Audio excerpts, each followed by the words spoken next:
So we have another Genjo Koan paragraph today. We've been doing a whole series of talks on the Genjo Koan. This is by Master Dogen, who is the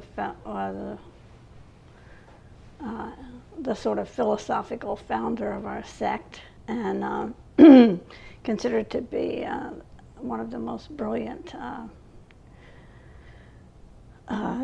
Zen writers of all time, 13th century monk. And this Genjo Koan is translated as the koan of everyday life. So he gets very philosophical in the writing, but what he's ultimately trying to say is take a look at these experiences, these ideas, these insights that you're getting from your practice, and don't just keep them as some kind of idea in your head, but take a look at how they make a difference in how you live your everyday life. So I'll read you what we have so far. These are the lines we've talked about so far. Then we'll talk about a few lines for today. So this is what he says. When all dharmas are Buddha dharmas, there are delusion and realization, practice, birth and death, Buddhas and living beings. And when the 10,000 dharmas are without self, there are no delusion, no realization, no Buddhas, no living beings, and no death. The Buddha way transcends being and non-being. Therefore, there are birth and death, delusion and enlightenment, living beings and Buddhas. Nevertheless, flowers fall, though we love them. Weeds grow, though we hate them.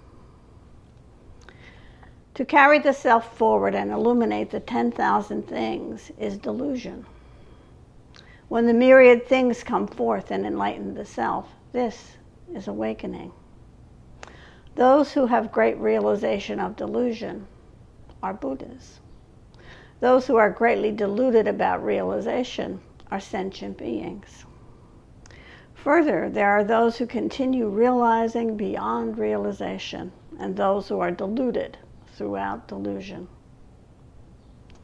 When Buddhas are truly Buddhas, they do not necessarily notice that they are Buddhas. However, they are actualized Buddhas, and they go on realizing Buddha.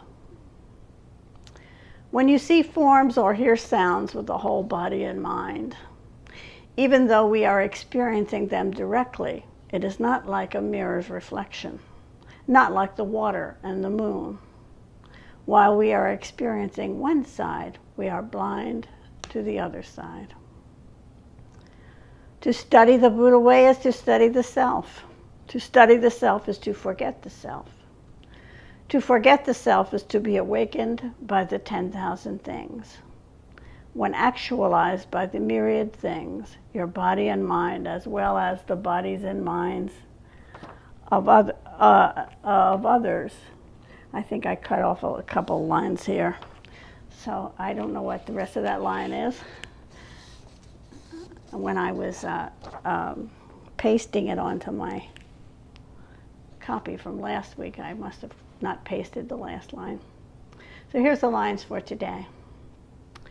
When you ride in a boat and watch the shore, you might assume that the shore is moving. But when you keep your eyes closely on the boat, you can see that it is the boat that moves. Similarly, if you examine the myriad things with a confused body and mind, you may suppose that you have a mind and essence that are permanent. When you practice intimately and return to where you are, it will be clear that nothing at all has an unchanging self. So we're going to take a look at these lines today and see what we can make of what Dogen is teaching here. So in the first line he says, when you ride in a boat and watch the shore, you might assume that the shore is moving. Here Dogen is once again using one of his favorite rhetorical devices. He's using an analogy. It's like riding in a boat. He presents the image of a person in a boat who is watching the shore. The sensation that the person has is that the shore is unspooling smoothly past the boat, presenting a constantly moving panorama of scenery. This is our common experience. You know, you can transpose it from a boat to a car, same experience. Another example of this phenomenon is when you're on a train which is stopped on the tracks and it's parallel to another train. If that other train begins to move forward, you'll experience a very confusing feeling that your train is moving, not the other one. This is a trick of perception that feels very real to you at the time. In each case, the boat or the train, you know logically which is moving, yet your subjective impression tells you otherwise. You have to shift your perspective, shift what you're paying attention to in order to see how things really are. This checking of reality is what Dogen depicts in the next line. He says, but when you keep your eyes closely on the boat, you can see that it is the boat that moves. So now you're not watching the shore, you're watching close to the boat. So to check your perception of what is correct, what is true, all that's necessary is to shift what you observe. If you look over the side of the boat directly at the water, then by simply shifting what you're paying attention to, you'll see that it's the boat that moves, not the shore. Likewise, you know, if you're on the train and you look out the window at something that's stationary, you know, a post or a sign in the station, you'll immediately see that your train is not moving, that it's the other train.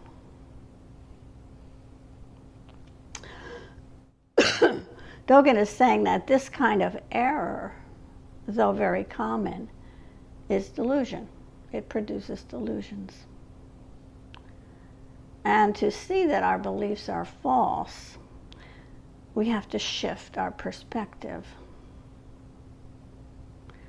So what he's implying here is that the same problem is true of many of our ideas about ourselves and about our world. Things that are far more consequential than the boat or the train. The perspective from which we see determines how we see things. And if we get stuck clinging to a rigid perspective, we'll not be able to see the truth. So this is Dogen's major point in his Genjo Koan. He wants us to be able to examine what our perspective is. He wants us to be able to move from one way of seeing to another, to be able to shift our point of view. He is using the world of boat and shore here as an analogy for the various perspectives of the Dharma world. You know, in the Dharma world, Dogen has talked again and again in this early part of Genjo Koan about the points of view of form. That's one point. The points of view of emptiness, that's another point of view, a way of looking at things. And the point of view of suchness, he does not call it that, but that is what it is. So, point of view is everything in determining how you see things.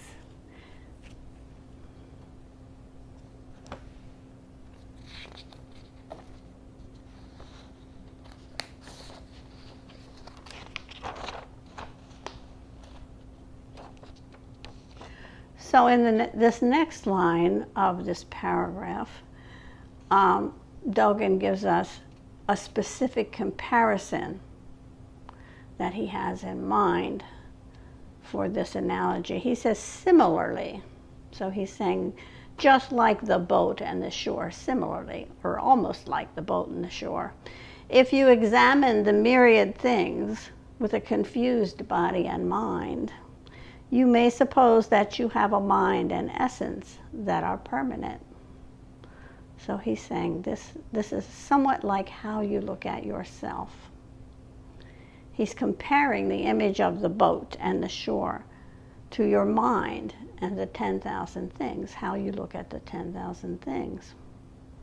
What he's saying is that when you look out at the world from a mind, a self, a being, that you confusedly think is permanent and fixed, then the 10,000 things seem to be changing, revolving, moving around you.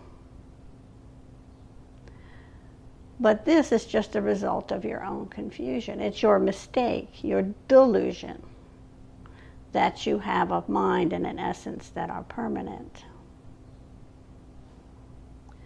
The sense that we have that the mind is permanent, that the self is enduring and ongoing, is similar to this intuitive but wrong sensation that we have when we think the shore is moving.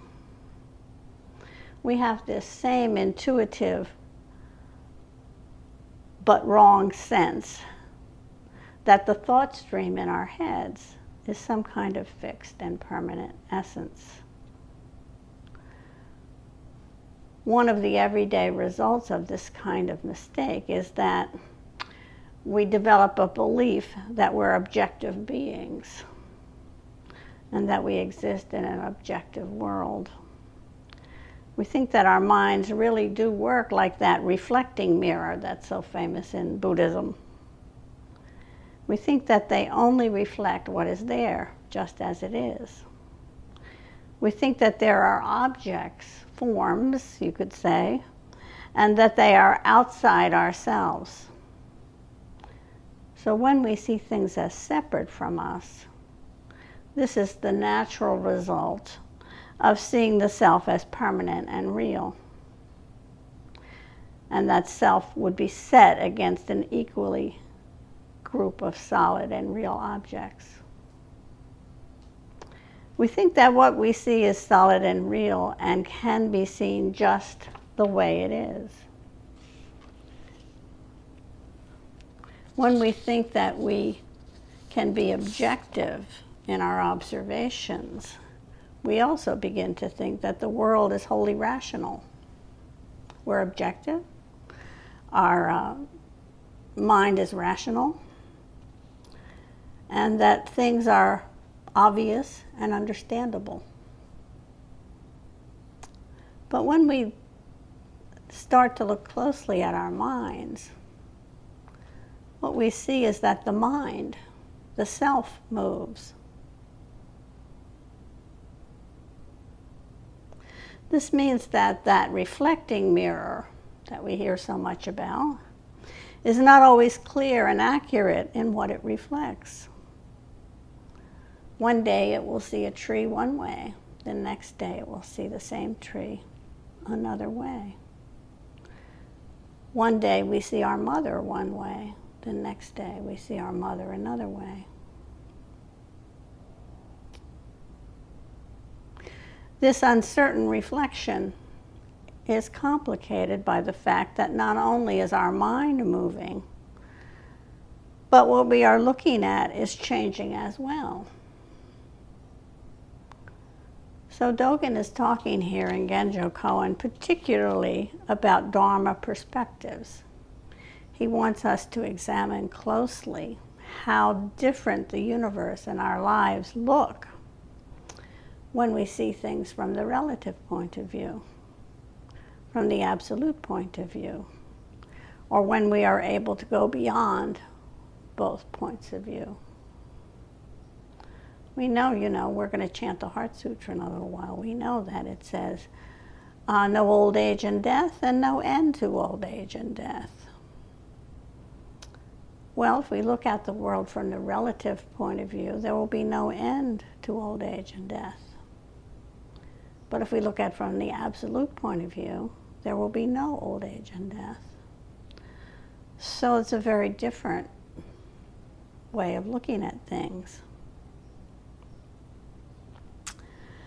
We see every day in our lives examples of how important point of view is. You know, the farmer sees a rainy day as a blessing for his crops. The beachgoer sees it as a curse on his sun-filled holiday.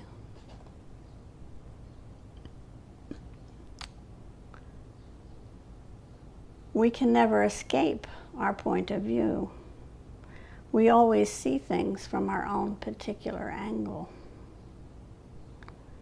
Even when we're looking at a physical thing, which we might think would have a fairly objective presence, we see it differently depending on where we're looking at it from. You know, we can all look at Peter, but I'm seeing one view of Peter, and you guys are seeing another view of Peter.